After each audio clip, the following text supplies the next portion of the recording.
दोस्तों, एक सिंपल सा फंडा है कि अगर आप कम सोएंगे तो आपका मोटापा कोई नहीं कम कर सकता। इसके पीछे का लॉजिक समझिए।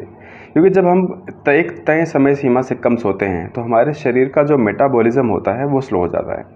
शरीर का मेटाबॉलिज्म स्लो होने का मतलब है कि आपके शरीर में जो कैलोरी जा रही है खाने के माध्यम से, शरीर इसको पचा नहीं पा रहा है, शरीर इसको बर्नआउट नहीं कर पा रहा है। अगर ऐसा होता है तो शरीर का जो कैलोरी है अगर बर्नआउट नहीं होगा तो जाहिर सी बात है वो ग्लूकोज के माध्यम से होकर फैट में कन्वर्ट होगा और आपके शरीर में चिपकना शुरू हो जाएगा, आपके शरीर में इकट्ठा होना शुरू हो जाएगा।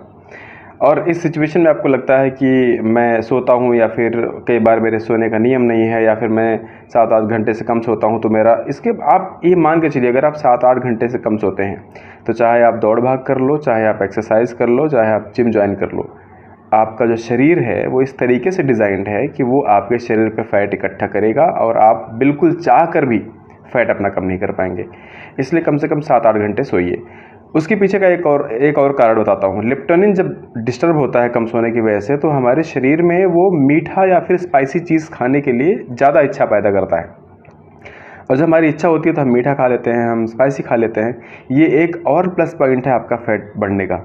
और आज की डेट में लोगों को लगता है कि लोग मोटे होते जा रहे हैं, एक्सरसाइज कर रहे हैं, लेकिन फ़ैट कम क्यों नहीं हो रहा है। फ़ैट कम कैसे होगा? क्योंकि आपका एक नियमित अभ्यास नहीं है। कभी आप रात के 10 बजे सो जाते हैं, कभी आप 12 बजे सोते हैं, कभी आप 1 बजे सोते हैं, कभी आप जल्दी उठ जाते हैं।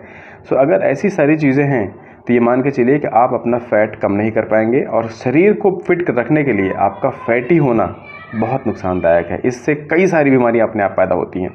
इसलिए आपके रिश्तेदारी में, आपके रिलेशन में जितने भी लोग हैं उनको ये वीडियो शेयर करके बता सकते हैं कि कम से कम सोने का रूटीन मेंटेन करें, कम से कम 7-8 घंटे डेली सोएं। ये ज़रूरी है। वीडियो अगर पसंद आई हो तो फॉलो करके ज़रूर जाइएगा। Thank you.